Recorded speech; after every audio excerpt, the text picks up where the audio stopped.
গতকাল থেকে গুঞ্জন শুনতেছি যে স্বরাষ্ট্র উপদেষ্টা নাকি পদত্যাগ করবে। ফাইজলামি করেন মিয়া।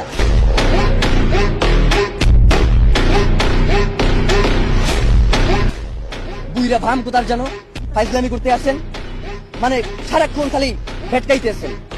আপনাকে কি পদত্যাগ মানে হচ্ছে আপনি কোনো কিছু পারতেছেন না, আস্তে কইরা চুপচাপ চলে যাবেন, এই জন্য কি আপনার স্বরাষ্ট্র উপদেষ্টা বানানো হয়েছে?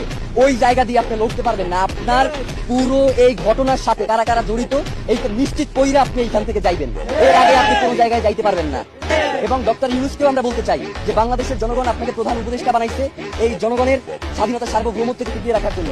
জানাজার মাঠে আপনি বলেছেন যে আপনি শরীফ ওসমান হাদিকে ধারণ করেন, কিন্তু একবারের জন্য আপনি জানাজার ময়দানে বলেন নাই যে খুনের বিচারের ব্যাপারে আপনি কি করবেন।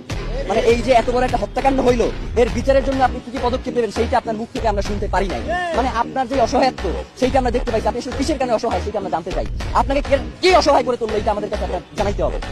মানে এইটা না জানাইয়া তড়িঘড়ি করে নির্বাচন দিয়ে এরপর আপনি চলে যাবেন, এটা হবে না। নির্বাচনের আগে বিচার নিশ্চিত করতে হবে, এরপর নির্বাচনের আগে কোনো নির্বাচন হবে না।